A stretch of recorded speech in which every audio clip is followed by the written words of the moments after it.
നമ്മുടെ പതിവ് സ്ഥലത്ത്, അതെ, നമ്മുടെ പള്ളിക്കടവിൽ എത്തിയിരിക്കുകയാണ്. അപ്പം ഞങ്ങളെക്കാളും മുമ്പേ പപ്പ വന്നായിരുന്നു കേട്ടോ. ഞങ്ങൾ ഓഫീസിലും കടയിലൊക്കെ പോയിട്ട് താമസിച്ചാണ് വന്നത്. അപ്പോഴേക്കും പപ്പ വന്ന ഉടനെ പണി തുടങ്ങി.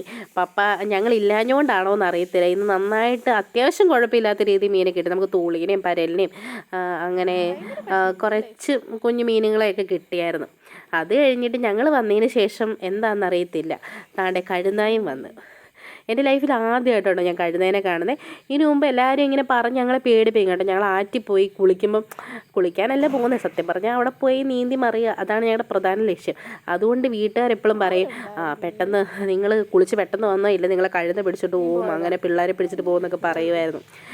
പക്ഷേ ആദ്യമായിട്ട് ഏതെങ്കിലും കഴുതേനെ കാണാൻ പറ്റി. പിന്നെ വീശിയിട്ട് നമുക്ക് കോലേനെ കിട്ടും. ഞങ്ങൾ കോലേനെ കിട്ടും, അത് ആറ്റിൽ തന്നെ വലിച്ചെറിഞ്ഞു. കാരണം കുഞ്ഞൻ കോലയായിരുന്നു. കാരണം അത് വളർന്നിട്ട് വേണമല്ലോ നമുക്ക് ഇനിയും വരുമ്പം കിട്ടണ്ടേ മീനെയൊക്കെ. അതുകൊണ്ട് ഞങ്ങൾ ആറ്റിക്കളഞ്ഞു. കഴുന്ന അവിടെ കിടന്ന് ഇങ്ങനെ പിന്നെയും ഇങ്ങനെ റൗണ്ട് അടിച്ച് കറങ്ങുന്ന കാരണം നമുക്ക് ഇനി മീൻ കിട്ടത്തില്ലെന്ന് പപ്പ പറഞ്ഞു. പിന്നെ ആപ്പാടെ നമുക്ക് ഈ ഒരു ആറ്റുചെമ്പലി ആ ഒരു റൗണ്ടിൽ നമ്മൾ വീശിയിട്ട് കിട്ടുള്ളൂ. ആറ്റുചെമ്പലി ഒരു പരലും ഒക്കെ മാത്രമേ കിട്ടുകയുള്ളൂ.